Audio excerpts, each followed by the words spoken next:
Good evening, Gills fans. Welcome back to the latest episode of Gills in the Blood TV for what will be my final episode before live football returns next Tuesday, as our first pre-season friendly comes around as we travel to the Crabble to take on Dover Athletic.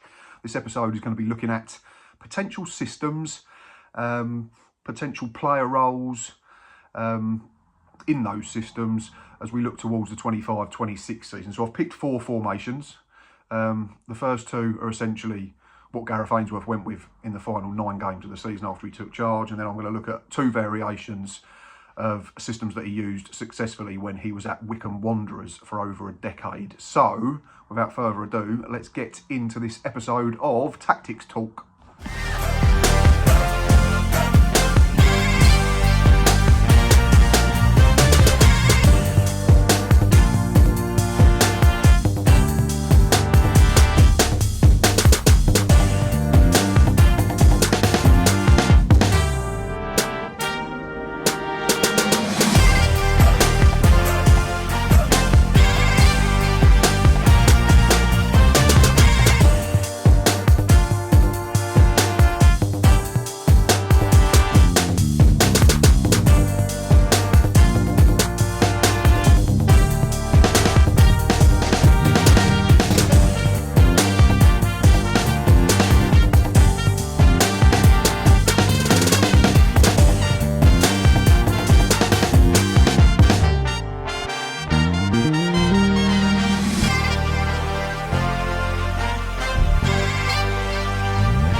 First system in focus is going to be 3-4-1-2, and that is the system that Gareth used so very well in those final 9 games of the 24-25 campaign, as we won 3 and drew 6 to remain unbeaten throughout his early tenure. So 3 centre-backs, 2 wing-backs, 2 central midfielders, a 10, and then 2 orthodox centre-forwards. It gives us a solid base, doesn't it, a 3-4-1-2.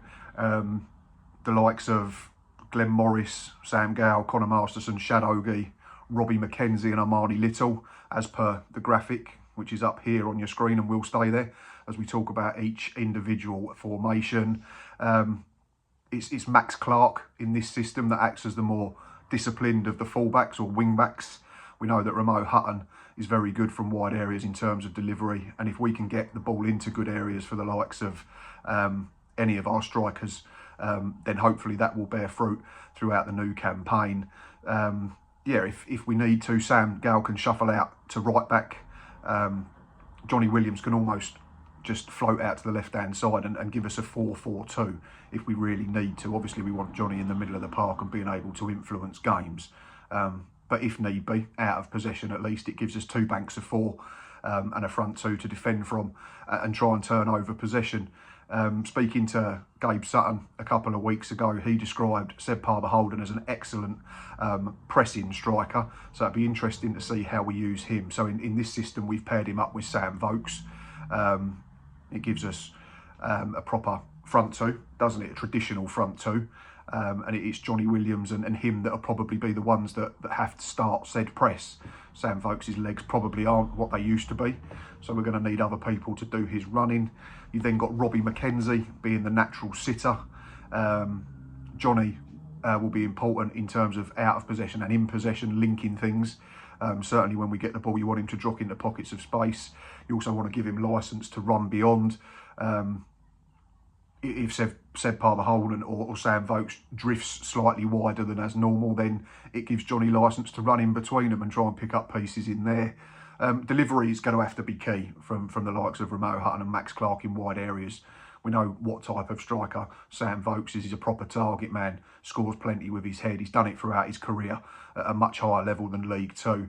And yeah, like I say, Johnny Williams will play an important role in this system, being able to get into different areas and dictate the play and keep us ticking over. So yeah, first system is 3-4-1-2. And I'm now going to move on to a slightly different variation of a back three. Second system is one that we saw in fleeting moments under Gareth Ainsworth at the back end of last season. It is a variation on the first that we've had in focus. It's a 3-4-2-1, so slightly different. Still your same goalkeeper, still your same centre-backs and wing-backs. I've gone with an extra shield in the middle of the park, and I've changed up the front three a little bit just to add more pressing ability, which I don't think Sam Vokes will be able to do, given that he's 35 and he didn't play a lot of football last season. So Elliot Nevitt would come into this lineup, Joe Bode as well, and Ethan Coleman. Again, it's the same solid base, isn't it? Glenn Morris, Connor Masterson, Shad Ogie, Sam Gow, and then Robbie and Ethan give you a solid spine to work from. Max Clark, again, in essence, would still have to be the more disciplined of the fullbacks, but he's got the extra protection now of a central midfield two that are both defensive minded. So if him and Romeo are trying to get on and support that front three, then we're still okay, because Robbie can drop in and then become a centre back, and then you just need your outside central defenders, Sam and Shad, just to split to make a back four, and then you get back into your natural system once you've got the ball and you've turned over possession again. Like the first system with three centre backs, it means that one can step into midfield and try and create overloads, which we saw again in fleeting moments of last season, certainly towards the end of the campaign when we were playing with more confidence. I don't think it was Maxima's game. He had lots of qualities in the side, but that wasn't his. So I think with these three, it means that one can try and join the midfield and link play a little bit better without losing any defensive solidity, because in the same way, if Connor Masterson steps out, Max Clark and Romeo Hutton just drop in, and then we've got them as fullbacks and Gale and Ogie as the central defensive partnership. Seb Palmer Holden, back to what Gabe Sutton said to me a few weeks ago, works really hard in the press. So I've got the idea of him playing off of the right-hand side slightly in a withdrawn striker role.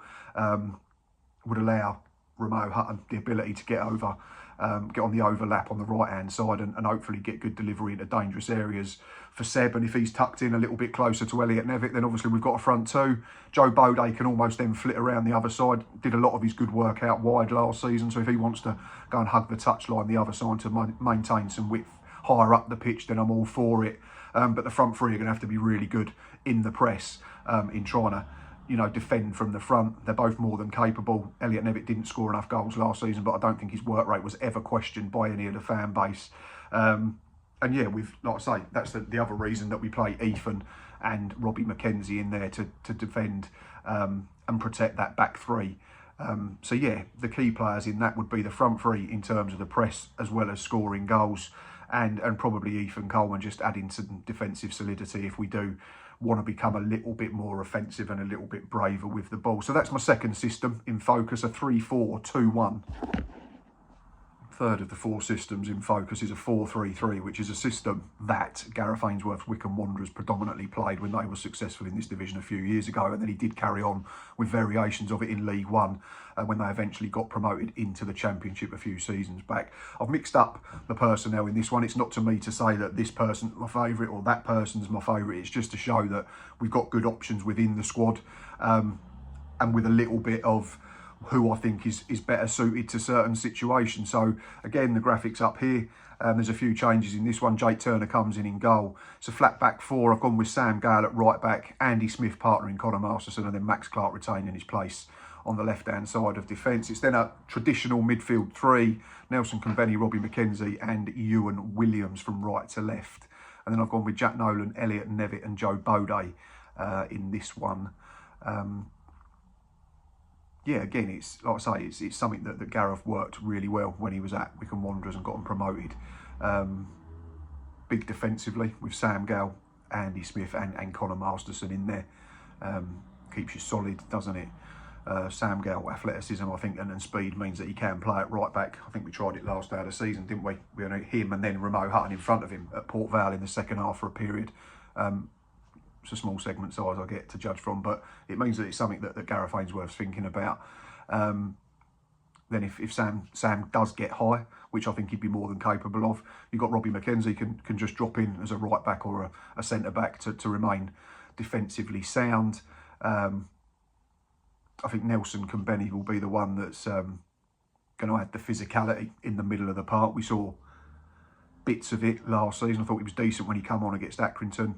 I thought at times he was just a little bit frantic and tried to impress too much, but there were certainly signs in some moments where he was, he was good and what he can offer. He's a big, strong lad. He'll get about the park. I don't think he's afraid to put his foot in. So if you have him off one side, Robbie McKenzie being the sitter, if you want to label it, and then Ewan Williams is left-footed. It gives balance. He's tidy with the ball. He could be the one that has licence to try and get further forward and support the front three when we need to. Joe Bode in this role, if he holds his space on the left-hand side, of course, then it's imperative that Ewan Williams tries to run in behind, in between the fullback and the centre-backs. But if he wants to get tucked in, then that's fine. It gets us closer. And if we can get Sam Gale on that side, deliver him from wide, it's 2 targets plus midfield runners, isn't it? So plenty of options in there.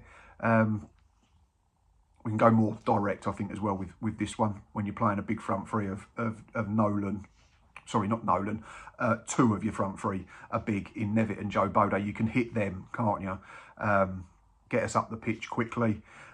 Certainly, it might be the case with Jake Turner playing in between the sticks, because I don't think he's as comfortable with his feet as someone like Glenn Morris. And I think the system would suit Jack Nolan. We know that Jack massively underperformed against his 23-24 figures last season, but I think this system would suit him. There'd not be so much onus on his defensive duty. I'm not saying he just neglects it completely, but if you're playing essentially 3 centre-backs in your back 4 and you've got 3 midfielders that are more than capable of playing the defensive side of the game, then it allows Jack to be higher up. And you can almost cheat with him then, can't you? Much in the way that you're doing it with Ramo Hutton when you play a back 3. If Max Clark's the one that stays in his own half more, you can do similar with Jack Nolan. Again, he's got ability. He's got crossing ability, he's got finishing ability. We know that because of his numbers with Accrington Stanley the season before we signed him. And you can go to a 4-4-2 diamond without actually making any changes if you want to. If you want to pack the midfield, you just go Robbie McKenzie at the base, Jack Nolan at the point, and then Ewan Williams and Nelson Kambeni from the side. So there's a bit of flexibility in that one. Joe Bode would then join Elliot Nevitt as an orthodox centre forward. So that's my third system to have a look at, is a 4-3-3.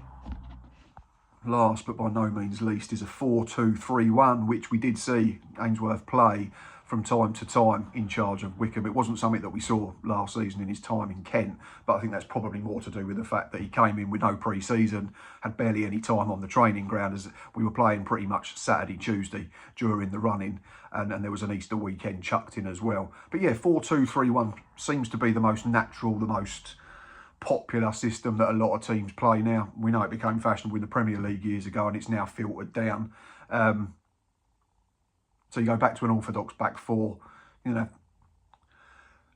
a 2 sitting in front, but with 1 getting the licence to be able to be a bit more box to box. If your 10 is defensively aware, which I think he would be, 2 wingers and a centre forward. So the graphic is up here. You've already seen it for this one. So yeah, bit of changing up in this one as well. We've got Jake Turner in goal, just so that we split it evenly amongst the 2 keepers, the 2 senior keepers. Ramo Hutton comes back in. I think if I had to pick a defensive partnership in the middle now, I'd go with Sam Gale and Connor Masterson. So that's the reason it is here. And Max Clark, left back, very solid last season. Robbie McKenzie and Amani Little were super solid at the beginning of the last campaign when we were top up until the end of September. So I'd go back to that. And then back what we said about Seb Palmer-Holden. Good in the press, which means you're going hunt down possession high up the pitch. Can play wide, but a bit narrower to be close to Sam Vokes, which again allows Ramo Hutton to get on the outside and cause problems in an offensive nature. And Aaron Rowe, I think, would thrive in this system. I was really impressed with Aaron at the back end of last season. I think he started 5 of the last 9 games under Gareth, and there was a goal and 2 assists in that time, wasn't there? He set up the winner. Set up our goals against Chesterfield and Swindon for Elliot Nevitt and Joe Bode respectively, and then scored that absolute beauty at Vale Park on the final day of the season. So natural winger that side. So the only one you'd say that's maybe in a slightly uncomfortable role, but we don't know. We've not seen him, and I don't know loads about Seb Palmer-Holden, so I'm taking it off of other people who have. I think he'd be key. Like I said, it's a familiar shape, people in orthodox positions. There's familiarity in the back 4 that all played a part in our defensive solidity last season and the season before. We know that's not been our issue, and the reasons why we've been at the wrong end of the table. To repeat myself, Hutton is the one that has the bigger licence to get on and stay higher up, to create overloads in the space left by Seb Palmer-Holden. Robbie McKenzie and I think Bradley Dack will have a key role in this one. we know Daki, his brain is absolutely fine in terms of still playing the game. The question mark over last season was whether the legs have gone a bit, and I thought there were signs at the back end that they hadn't entirely. And it's great to see him fully involved in a pre-season. Hopefully that benefits him and then naturally benefits us. Robbie will have to be disciplined because we know Armani Little likes to get on and get involved in the offensive side of things. So Daki will have to be aware that he might have to drop in at times and help Robbie.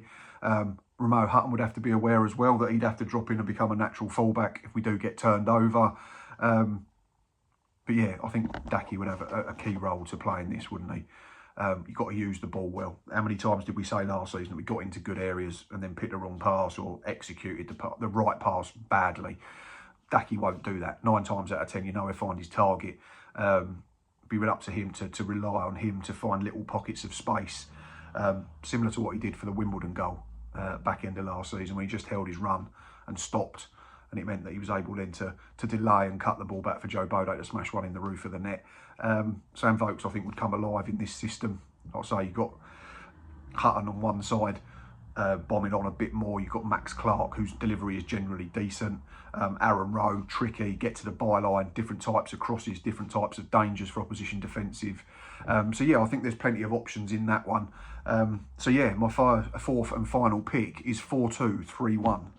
Like I said throughout the video, these systems aren't my preferred picks in said system. I'm not sitting here and saying that I want Sam Vokes to be my centre forward come the first game. I'm not sitting here saying it has to be these 2 wingers, it has to be these 3 central defenders. I've given an idea, but what I'm trying to say is that if the season started tomorrow, we're not in bad shape, considering we've only just flicked over into July. We all know the issues that we need to rectify, and that's to score more goals and credit those involved. They've brought in Seb Palmer-Holden and Sam Vokes to try and do that. But you also have to credit the players and Gareth Ainsworth and his coaching team, because we looked more of a threat at the back end of last season. I think now, I've already said on other videos that if more players are to come in, it'll be a case of 1 in, 1 out, or loan deals. But it was just a little sort of overview of the options that we do have with the existing group of players. I don't think we're in a bad place at all. As always, thanks for watching, thanks for listening. As I mentioned right at the top of the show, this is the last video before Matchday Live returns on Tuesday evening. Cannot wait for that one. I like to go to the little non-league grounds every summer, and it's just proper football again, isn't it? I mean, there's stuff on the telly, but it's not the same as watching your football club in the flesh, so can't wait for that.